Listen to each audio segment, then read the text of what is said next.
नमस्कार साथियों। कल चीन ने एक बहुत ही गैर जिम्मेदाराना हरकत की।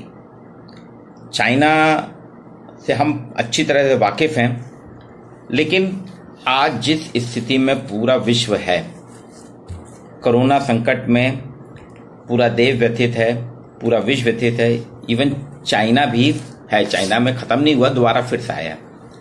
जब पूरी मानवता संघर्ष कर रही है एक अदृश्य वायरस, वो भी अभी क्लियर नहीं है, लेकिन आने वाले दिनों में स्पष्ट हो जाएगा कि चाइना द्वारा एक जैविक हथियार के रूप में प्रयोग किया गया, लेकिन समय पहले उसका प्रस्फुटन हो गया और इसके कारण पूरी इंटरनेशनल बिरादरी में या पूरी मानव समाज को जो खतरे में डाला, उससे पूरे सभी America, Germany, Britain, Italy, France, सारे राष्ट्रों ने चाइना पे किसी न किसी प्रकार से दबाव बनाया है कि आपने मानवता को खत्म करने का एक बहुत ही गंदा षड्यंत्र रचा है।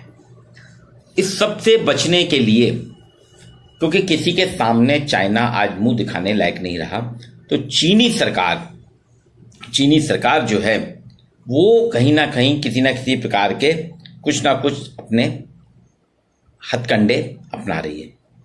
और आप देखिए, उसने पहले नेपाल को सॉफ्ट टारगेट में लिया। नेपाल और पाकिस्तान तो इतने ज्यादा कर्ज में लदे हैं कि जो चीन बोलेगा, जिनपिंग जो बोलेगा वही वो बोलेंगे, उनके आर्थिक बंधन है। भारत चीन से कोई कर्ज भी नहीं लदा उतना, लेकिन भारत के साथ समस्या ये है कि चीन से भारत का काफी व्यापारिक संबंध हो गया है। इलेक्ट्रॉनिक्स और प्लास्टिक, केमिकल्स, दवाइयाँ, खिलौने, ये सारे कुछ आइटम्स हैं जो हम चीन से लगातार बुला रहे हैं।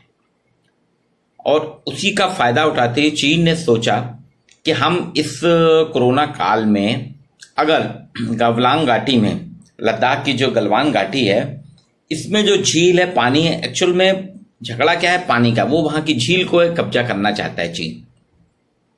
लद्दाख और गलवान घाटी से जो ग्लेशियर से पानी इकट्ठा होता है, वो झीलें हैं, नदियां हैं, वहां की शोक नदी है, जो इस सबको वो अपने अधिकार में लेना चाहता है, जिससे पानी का संकट ना, क्योंकि इंडस्ट्रीज के लिए पानी बहुत जरूरी है, बिजली बनाने के लिए पानी लगता है, इंडस्ट्रीज के लिए पानी लगता है।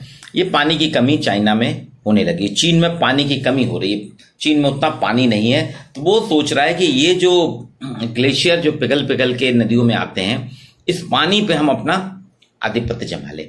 इसके लिए उसने नेपाल को पहले सेट किया, नेपाल को कर्ज देके अपना गुलाम बनाया और धीरे धीरे लद्दाख में अपने सैनिक, कई पिछले 2 महीने से यही चल रहा है, कई वार्ताएं हुई, लेकिन वहां इस बार सबसे मैं सलाम करता हूं अपनी भारतीय सेना को कि वहां भारतीय सेना ने मुंह तोड़ जवाब दिया।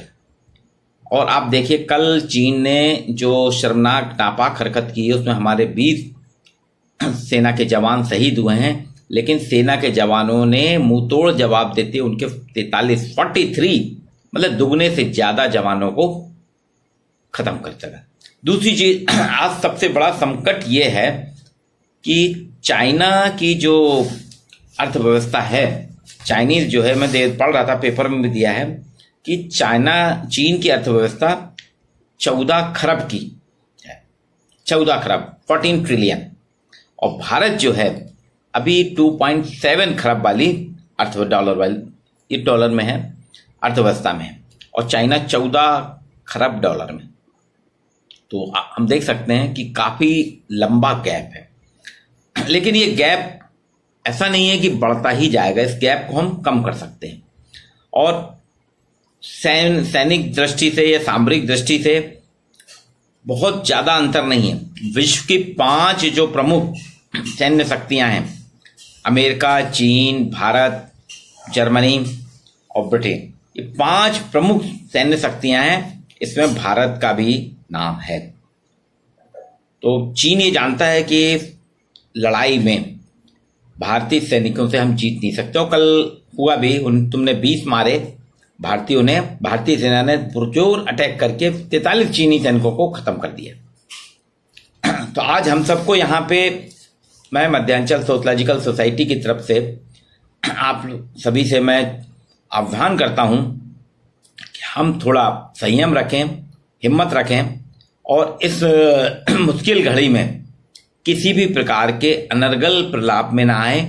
और चीन को भारतीय सेना तो मुंहतोड़ जवाब दे रही और देगी, क्योंकि भारत आज 2020 में भारत काफी आगे निकल गया। ये 1962 का भारत नहीं है। 1962 के भारत में तब भारत उठ रहा था और चीन ने धोखाधड़ी करी थी हमारे साथ।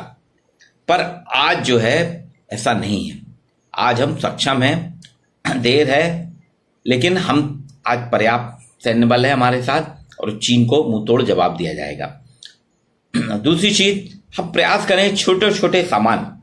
अब आप कहेंगे भारत सरकार तो चीन से संबंध तोड़ नहीं रही। व्यापारिक दृष्टि से इंटरनेशनल लेवल पे संबंध एकदम से खत्म नहीं होते, हम सभी जानते हैं।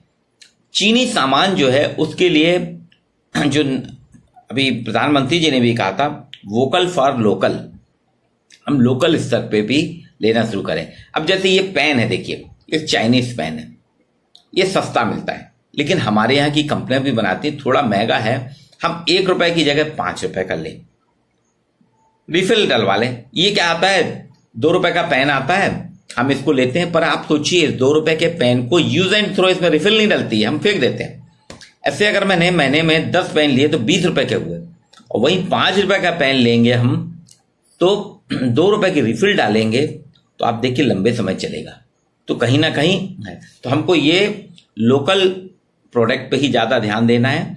एक ये चीज, इससे हम सरकार को मदद कर सकते हैं, सेना को मदद कर सकते हैं और हमको चाइना से लड़ने में बहुत कुछ मदद करेंगे।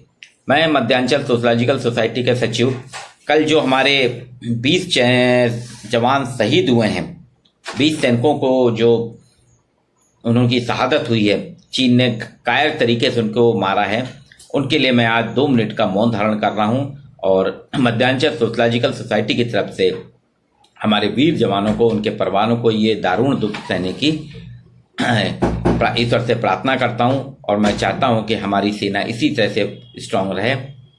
इसलिए 2 मिनट का मेरे साथ आप मौन धारण करेंगे।